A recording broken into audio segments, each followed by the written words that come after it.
사랑 없음이 우리에게 불러오는 것들 했고, 내가 나를 사랑하지 않으면 자기 욕구를 억누르는 데 익숙한 사람은 계속 그 방식대로 자신을 사랑 없이 대할 수가 있다. 다만 자기 삶이 고장난 기계처럼 작동하지 않을 날이 성큼성큼 다가오고 있음을 각오해야 한다. 자동차는 물론이거니와 냉장고, 세탁기 같은 가전제품도 아슬아슬한 상태를 꽤 오래 버틴다. 만약에 이런 기계에 학습 가능한 소프트웨어인 인공지능이 장착된다면 더 이상 작동할 수 없을 때 경보를 울릴 것이다. 심지어 학습의 경험이 쌓이면 절박한 위기 전에 미리 경고성인 암시를 날릴지도 모른다. 스스로를 최적의 구동장치로 여기는 사람들은 벌써 자기 배나 팔뚝에 그런 지능적인 장치를 착용하기 시작했다. 그러면 혈압이 너무 오래가나 떨어질 때, 심박동이 일정하지 않을 때, 호흡이나 수면 상태 등이 오르지 않을 때, 등 건강과 관련된 신체 기능을 측정하는 장치가 때맞춰서 경보음을 울린다. 인공지능 개발은 수익성이 매우 좋은 산업 분야다. 일부 전문가들은 우리 뇌에 이상이 생기면 그 안의 내용을 다운로드해서 다시 프로그래밍 할 수 있는 날을 꿈꾼다. 하지만 원대한 희망을 품었던 인공지능 개발자들은 최근 들어서 그들 앞에 놓인 극복할 수 없는 한계를 발견했다. 그들이 개발한 학습 가능한 로봇과 자동기기가 인간과 점점 더 비슷해지려면, 그래서 인간을 대체할 수 있으려면 그것이 무엇인가를 결여되어 있다는 점을 깨달은 것이다. 바로 욕구다. 디지털 기기는 욕구가 없다. 따라서 어떻게 욕구를 충족시킬지에 대한 자신만의 구상을 세울 수가 없다. 구상을 세울 수 없으므로 그것을 현실화시킬 의지도 없다. 기대할 바는 아니겠지만 인공지능 개발자들은 욕구가 생기고 그것을 알아차리는 능력이 생명체와 기계를 구분하는 근본적인 차이임을 깨닫게 되었다. 그렇다면 한 인간이 최적화되고 완벽하게 기능하는 기계가 되기 위해 충족되어야 할 전제 조건이 무엇인지도 같은 맥락에서 추론할 수 있다. 자신의 살아있는 욕구를 억누르는 방법을 최선을 다해서 배운 사람은 기계가 될 수가 있다. 결속, 인간적인 친밀감, 자기결정권과 자율성, 행위가 수색, 수면, 섹스, 향한 모든 욕구를 억제하면 기계가 된다. 두 가지 목표를 향해 갈 수가 없다. 욕구는 우리 몸이 제 기능을 유지하는 데 꼭 필요한 무언가가 부족할 때 보내는 신호다. 정상 상태라면 그런 욕구를 억압하는 것은 거의 불가능하다. 우리가 갈증이 나서 물을 마시고 허기가 져서 먹을거리를 찾는 것은 모두 욕구 때문이다. 피곤하면 몸을 뉘고 너무 오랫동안 한자리에 앉아 있었다면 좀 움직인다. 통증으로 괴로울 때면 무엇 때문에 그런지 빨리 찾아내어서 조속히 원인을 제거한다. 밀폐된 공간에 너무 오래 있었다면 신선한 공기를 쐬러 밖으로 나가고 소음이 심한 환경에서는 귀라도 막는다. 어디에선가 불쾌한 냄새가 풍기면 자리를 피한다. 당연히 배가 부르면 그만 먹는 것이 정상이다. 신체가 피로를 감지하고 욕구로 신호를 보내는데도 그 이외에 귀 기울이지 않는다면 조만간 병들 것이다. 병든 다음에도 여전히 욕구를 충족시키지 않으면 병이 점점 더 깊어져서 결국 죽음에 이를 것이다. 세상에 자신에게 그토록 무심하고 무정한 사람이 있겠느냐고? 그것은 당신의 착각이다. 당신이 상상하는 것 이상으로 많은 사람이 몸에서 필요한 무언가 부족하다고 알리는 신호를 무시하는데 노을너울이만큼 능숙하다. 예를 들면 우리 인간은 아침마다 고온이 잠든 저녁을 억지로 깨우는 유일한 종이다. 심지어 그렇게 빼앗은 잠이 자녀에게 얼마나 소중한 것인지를 알면서도 그렇게 한다. 정시에 출근하고 등교해야 한다고 생각해서 아이들을 깨우는 것이다. 알람이 없이 그렇게 일찍 잠에서 깰 수 있는 사람은 흔치 않다. 일과를 마친 저녁에는 또 어떠한가? 일찍 잠자리에 들 수도 있지만 그렇게 하기보다는 TV 리모컨을 들고 드라마나 예능의 세계로 들어간다.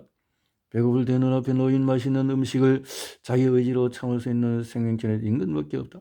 오직 인간만이 배고픔을 지금 해소할지 아니면 더 참을지를 결정한다. 사람은 움직이자 하는 욕구를 가지고 태어난다. 하지만 당신이 정형외과 대기실에 반나절만 앉아 있어 본다면 얼마나 많은 사람이 그 본래적인 욕구를 꾸준히 영구적으로 억압하는 데 능수한지를 눈으로 확인할 수 있을 것이다.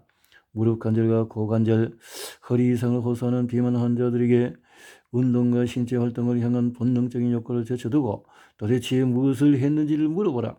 아마도 그들 대부분이 스트레칭이나 운동 아닌 다른 것을 하면서 살았다고 답할 것이다. 최근에 한 상담사로부터 담배를 끊고 싶다고 상담소를 찾은 A연가에 대한 얘기를 들었다. 그는 요새 흡연이 금기시되다시피 해서 직장에서 담배 한 대 피우러 자리를 비울 때마다 동료들이 이해할 수 없다는 듯이 쳐다본다고 하소연했다. 상담사는 그에게 지금까지 상담받은 모든 흡연자가 단박에 담배를 끊는 방법이 있다며 그 치료법을 알려주겠다고 약속했다. 아무런 해도 없고 아무런 부작용도 없으며 이렇게만 하면 평생 비흡연자로 살 수 있다고 말이다. 그는 흔쾌히 응했고 치료가 어떻게 진행되는지를 물었다. 상담사는 답했다. 아주 간단합니다. 앞으로는 절대 담배에 불을 붙이지 말고 다른 사람한테도 불을 붙여달라고 부탁을 하지 않으면 돼요. 여행가는 칼을 내며 상담소를 나갔다고 한다. 그는 내면 깊은 욕구 때문에 금연을 결심한 것이 아니었다. 그는 자욱한 담배 연기가 호흡기를 거을리고 폐를 망가뜨리고 후각을 앗아가는 것에서 금연할 충분한 동기를 찾지 못했다. 그보다는 자기가 금연에 성공했을 때 다른 사람이 주는 혹은 다른 사람이 주기를 바라는 인정과 평가, 존경이 우선이었다. 그래서 그는 스스로 결단하기보다는 치료해줄 누군가를 혹은 뜻대로 되지 않을 시에 책임을 전가할 수 있는 사람을 찾고 있었을 것이다. 몸에서 뇌로 전달된 신호를 감지할지 말지, 그리고 몸에 필요한 것이 표현된 욕구에 반응할지 말지를 결정이 삶에서 무엇을 중요하게 생각하느냐에 따라서 달라질 수가 있음을 분명하게 보여주는 사례이다. 특정한 인식과 생각, 구상이 중요해지려면 내면의 감동을 일으켜야 한다. 말하자면 내의 감정 영역을 활성화시켜 특정한 감정을 불러오는 그 생각을 사람은 중요하다고 받아들인다. 자기의 의미를 경험하지 못한 것, 그래서 중요성을 깨닫지 못한 것에는 냉담하다. 나를 감동시키지 않는 것은 나와 무관하므로 내 머릿속에 행동을 유발하는 충동을 일으키지 않는다. 물론 사람은 여러 행동을 동시에 할 수도 있다 하지만 고도로 집중해서 모든 에너지와 자원을 동원하여 풀 수 있는 문제는 한 번에 하나씩이다. 결코 두 가지 문제를 향해 동시에 전력 질주할 수는 없다. 막연하게 담배 끊는 상상을 하기는 쉽다 하지만은 실천하려면 다른 어떤 것보다도 먼저 금연하는 것이 중요하다고 느껴야 한다. 앞서 언급한 A형과는 내 몸의 건강을 지키는 것보다 사회적으로 인정받는 것이 훨씬 중요했다. 그는 타인의 인정과 몸담은 공동체에서의 소속감을 잃어버릴지도 모른다는 불안감을 더 중요하게 받아들였고, 그래서 금연을 결심했다. 하지만 알고 보면은 그가 애초에 흡연을 시작한 이유도 똑같았다. 타인과 결속되는 것, 자신에게 중요한 사람들의 인정을 받는 것이 담배를 시작하게 된 동기였다.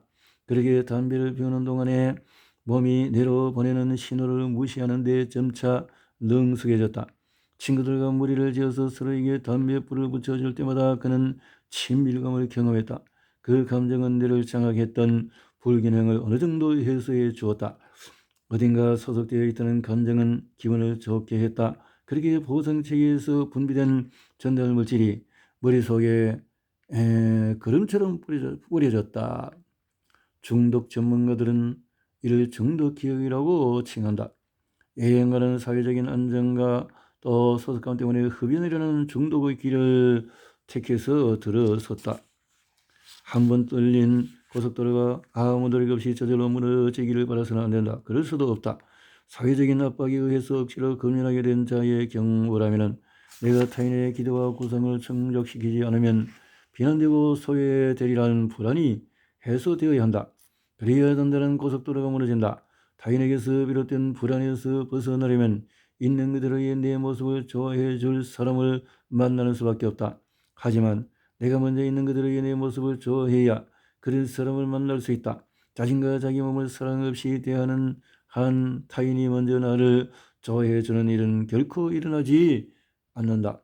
타인의 욕구는 나의 욕구가 아니다. 정말 많은 사람이 이르기는 성장기부터 혹은 일생의 어떤 시점부터 자신의 신체적인 욕구를 억누르고 몸에서 뇌로 전달되는 신호를 무시하는데 능숙해진다. 욕구를 일으키고 느끼는 뇌의 신경세포 회로를 점점 더 효과적으로 억제하는 해결책은 매우 실용적이다.